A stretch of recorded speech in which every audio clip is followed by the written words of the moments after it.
Video clip 4.5. In this video clip, I'm going to explain to you what a bond instrument is. Now, we've spoken about bond instruments previously when we discussed repurchase agreements, but we have not really explained to you what a bond is. Now, a bond that is traded in the financial markets is an instrument that's very similar to a home bond. When you buy a house, you often get a bond to finance that house. And in that sense, these bonds are similar. It's also a debt that you have to repay, and it's also similar in terms of maturity. A home bond is usually paid back over 20 or 30 years, and it's the same for these bond instruments. Their maturity is also usually for quite a long time. It can be 10 years, 20 years, 30 years, depending on what the issuer's needs are. Right. It is different from a home bond in the sense that these bond instruments are much more tradable. They are more liquid. You can easily sell them. Often they are also, you can trade them on the stock exchange. In South Africa, bonds that are listed are traded on the JSE. So it's easy to sell these bonds if you want to sell them. It's also different that for a home bond, you will usually repay the capital amount over the lifetime of the bond. So every year you will repay some of the capital. With a bond instrument, the capital amount is usually only paid back at the end of the lifetime on a certain date that is predetermined, or there can be 2 or 3 dates at which it will be paid back, but it will not be paid back during the lifetime of the bond. So let's look at an example of a bond instrument and the information that you will be provided with on such an instrument. Here we have bond A.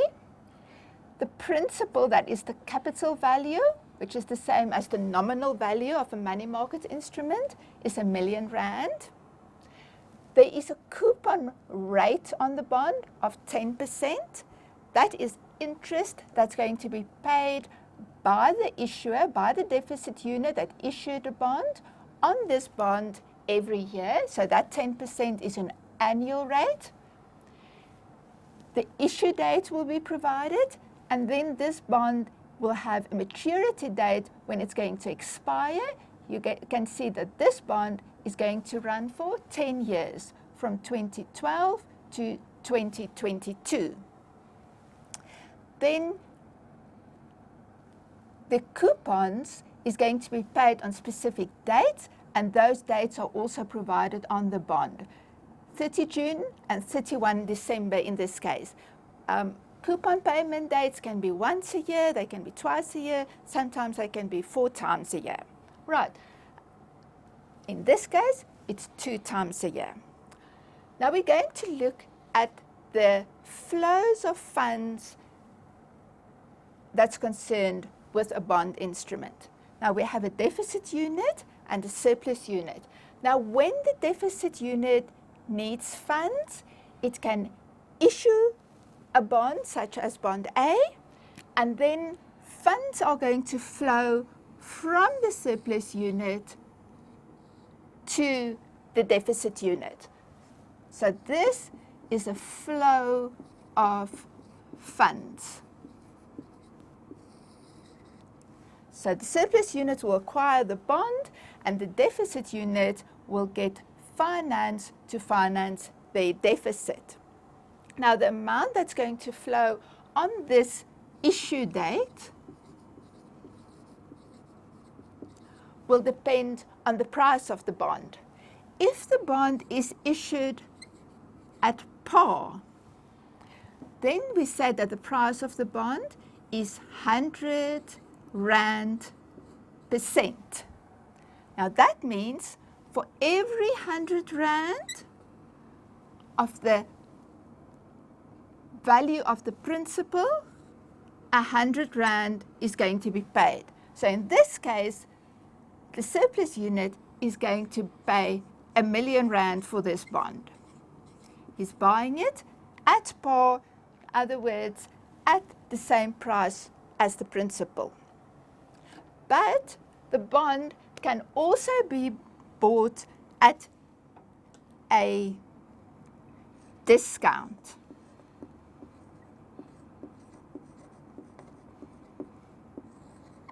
Now, if a bond is bought at a discount, the price will be less than R100%, for instance, 98.5 Rand percent. So that will mean for every 100 Rand of the value of the bond, the buyer will pay 98 Rand and 50 cents. So if we work that out on the calculator, 98.5 divided by 100 times the principal value, which is R1,000,000, that gives you 985,000 Rand that's going to be paid for this bond. Sometimes the bond can also be bought at a premium. That will mean that the price will be higher than 100 Rand%, for instance, 102 Rand%. So now, for every 100 Rand of the principal, the buyer is going to pay 102 Rand.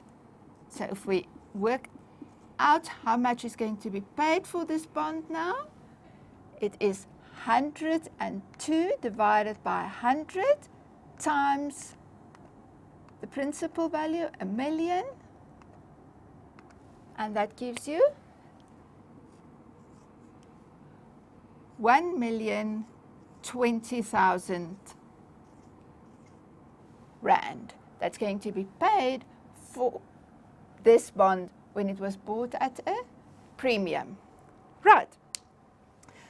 So on the issue date, the price of the bond will determine how much money is going to flow from the surplus unit to the deficit unit. Then there are also going to be coupons that's going to be paid annually, and in this case, twice a year. Now, the coupons, how much will be paid, will depend on the coupon rate. It's going to be 10% in this case.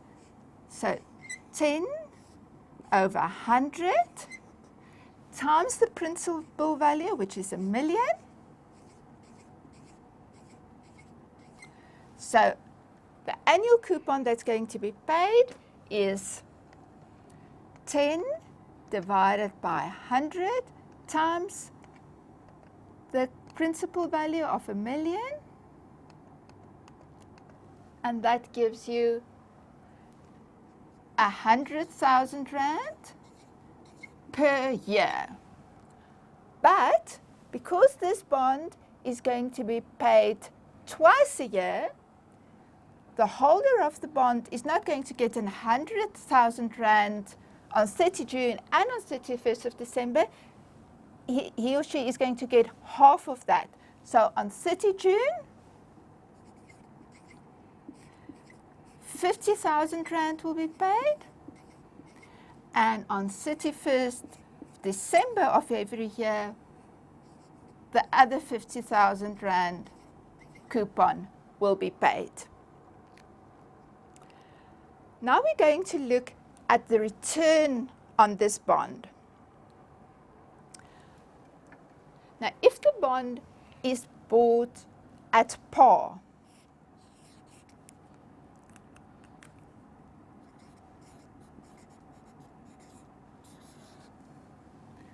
so it's bought at the same price as the principal amount. That will mean your return is the 100,000 Rand coupon that you will receive annually divided by the principal amount, and to change that into a percentage times 100 over 1. So it is 100,000 divided by the principal, 1,000,000, times 100, and that gives you 10%. So you can see that when the bond is bought at par, the return on this bond is exactly equal to the coupon rate. However, when this bond is bought at a discount, that will mean that the return is going to be different, because now the amount that's going to be paid for the bond is different, but the annual coupon remains the same. So let's calculate it. It will be, the coupon remains 100,000, but now the price was 985,000 rand. Times 100 over 1. So if we calculate that, 100,000 divided by 985,000, that gives you 0.101523 times 100 gives you 10.15%. So now you can see, because you paid less for the bond, but the amount of coupon that you receive every year remains the same, your return on it is higher. Let's look at the return for the bond that was sold at a premium. In this case, the coupon remains the same. That does not change over the lifespan of the bond. But the buyer paid 1,020,000 for it, 1,020,000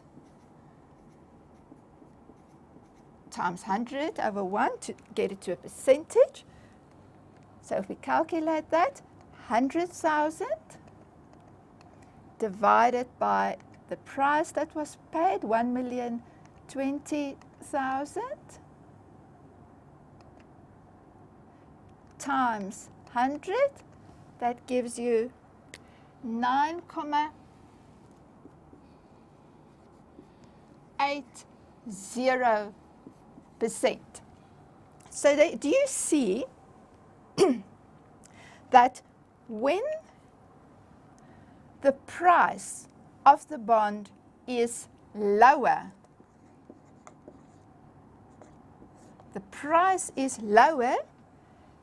the return on the bond is higher. And when the price is higher, the return on the bond is lower. And that demonstrates the inverse relationship between the price of a bond and the return on a bond. So we've now discussed the first flow of funds on the issue date. We've discussed the coupons that's going to flow from the deficit unit to the holder of the bond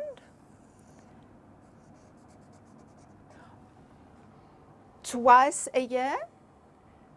The last flow of funds related to a bond has to do with the amount that's going to be repaid on the maturity date.